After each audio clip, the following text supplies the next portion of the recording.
Hello student, Shri Samarth classes में मैं रविंद्र तुलस्कर आपका स्वागत करता हूं।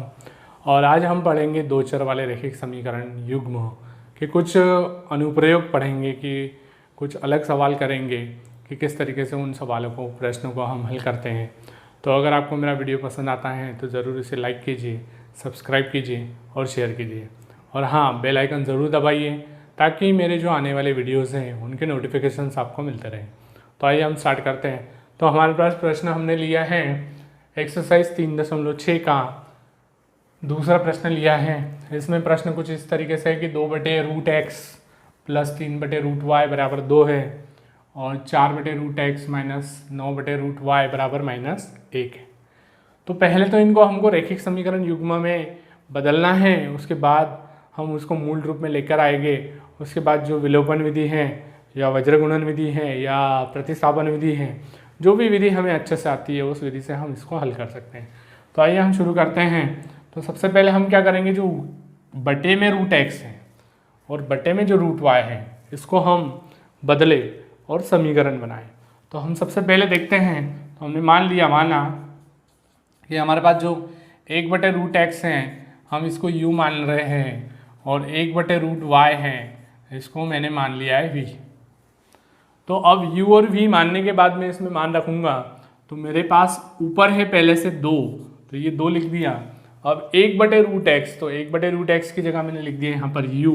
तो मेरे पास समीकरण बन गया 2u प्लस यहाँ पर भी मेरे पास ऊपर है 3, मैंने पहले 3 लिख दिया। अब मेरे पास बचा है 1/√y, तो 1/√y की जगह मैंने लिख दिया है v और बराबर लिख दिया है मैंने 2। तो ये एक समीकरण मेरे पास पहला समीकरण मुझे मिला है। उसके बाद उसी तरीके से मैं दूसरा प्रश्न हल करूँ तो ये 4 ऐसा कैसा लिख दिया मैंने और 1/√x की जगह u लिख दिया और माइनस कितना है, -9 का 9 लिख दिया और 1/y की जगह लिख दिया मैंने v और बराबर लिख दिया -1। ये हो गया मेरा समीकरण 2। तो देखा आप लोगों ने कि हमने u और v का मान जो है इसमें जो है रखने के बाद हमारे पास जो समीकरण मिले वो दो चर वाले रैखिक समीकरण का जो व्यापक समीकरण बनता है, व्यापक रूप जो है, उस रूप में हमारे पास ये समीकरण आ गए हैं। अब इन समीकरणों को हम विलोपन विधि से हल करते हैं। तो विलोपन विधि में देखते हैं कि भाई किसी एक का विलोप करना है, चाहे आप u का करो या v का करो। तो हम u का विलोपन करते हैं तो उसके लिए हमको गुणांक बराबर बनाना पड़ेगा। तो यहाँ पर 2 है, यहाँ 4 है, गुणांक बराबर नहीं है। तो हमें बराबर करने के लिए हम इसका गुणा करेंगे। तो मैंने 4 का गुणा समीकरण 1 में कर दिया और 2 का गुणा मैंने समीकरण 2 में कर दिया।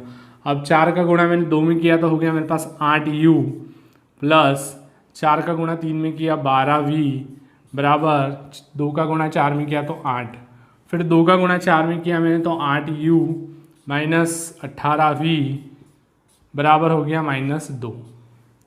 तो अब मेरे पास जो दो समीकरण आए मैं उसको घटा दूंगा, क्योंकि मेरे पास जो u है उनके गुणांक तो समान हो गए हैं और साथ में उनके आगे के जो चिन्ह हैं वो समान हैं। तो जब चिन्ह समान आ जाते हैं तो क्या करते हैं, उसको घटाते हैं। तो घटाइए, इसको कर दिया माइनस, ये पूरा अंदर गुणा हो जाएगा इसका, ये माइनस की जगह प्लस, ये माइनस की जगह प्लस, ये कट गया। 12 और 18 को मैंने जोड़ा तो हो गया 10, हासिल का 1 यानी बन गए 30। v बराबर 8 और 2 को जोड़ा कितना बचे 10, दोनों तरफ मैं 30 से भाग दे देता हूँ तो मेरे पास v का मान आ जाएगा। ये 30 से 30 को काट दिया तो v बराबर यहाँ पर 0 से 0 भी काट दिया तो v बराबर मेरे पास आ गया 1/3। अब क्या करेंगे हम, जो 1/3 मेरा v का मान आया है इसको समीकरण में मान रखेंगे। यहाँ लिख देते हैं कि v बराबर 1/3 समीकरण 1 में मान रखने पर। तो समीकरण 1 में हम मान रखेंगे, पहले समीकरण 1 लिख देते हैं। मेरे पास है 2u प्लस 3v बराबर है 2, ठीक है। तो 2u ऐसा का ऐसा आएगा प्लस 3v की जगह आ जाएगा 1/3 बराबर आ जाएगा 2, ठीक है। तो अब हमारे पास आ गया है एक समीकरण 2u प्लस मैंने 3 और 1/v की जगह लिखा 1/3 बराबर लिखा 2। ठीक है, अब 3 से 3 कट गया तो मेरे पास क्या बचा अभी, मेरे पास बचा 2u प्लस 1 बराबर 2। फिर ये एक जो है इसका पक्षांतर कर देते हैं, इसका पक्षांतर करने पर तो 2u बराबर आ गया मेरे पास 2 माइनस 1, तो 2u बराबर आ गया मेरे पास 1, 2 में से 1 घटा दिया। अब दोनों के बेटे में हम 2 से भाग दे देते हैं, 2 से 2 कट गया तो u का मान मेरे पास आ गया 1/2। अब मेरे पास u का मान भी आ गया है और v का मान भी आ गया, लेकिन मुझे मान निकालना है x और y का। तो अब हमने जो माना था उसको हम लेके चलते हैं।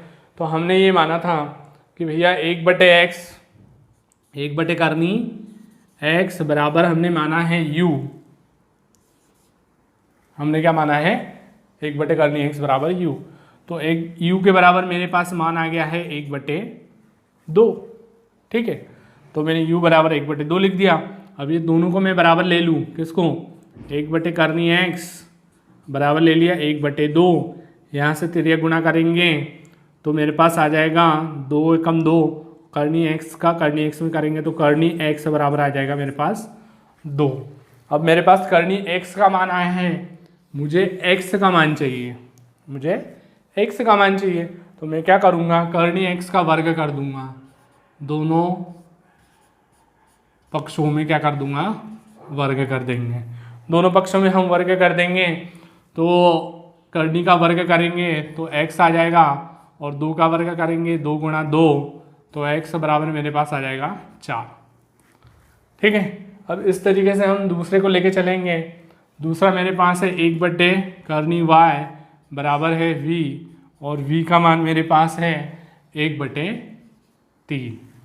अब v का मान 1/3 है, फिर इन दोनों को ले लिया मैंने, 1/करनी y बराबर 1/3, फिर तिर्यक गुणा किया तो करनी y बराबर आया मेरे पास 3, दोनों तरफ मैं वर्ग कर दूंगा तो करनी y का वर्ग कर दिया और इधर 3 का वर्ग कर दिया। यहाँ पर करनी y का वर्ग करेंगे तो आ जाएगा y और 3 का वर्ग करेंगे तो 3 गुणा 3 कितना आ जाएगा, 9।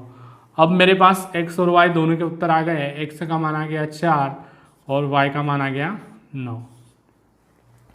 तो देखा स्टूडेंट आप लोगों ने, हमने कितनी आसानी से जो है इस प्रश्न को हल किया। सबसे पहले हम उसको व्यापक रूप मूल रूप में लेके आ जाएंगे, उसके बाद उसको विलोपन विधि से हल करेंगे। फिर u और v के मान जब आएंगे तो जो हमने माना है उसके बराबर हम वो मान रखेंगे, फिर उसको भी हम थोड़ा हल करेंगे तो हमारे पास आखिरी में x का मान और y का मान आ जाएगा। ठीक है, थैंक यू।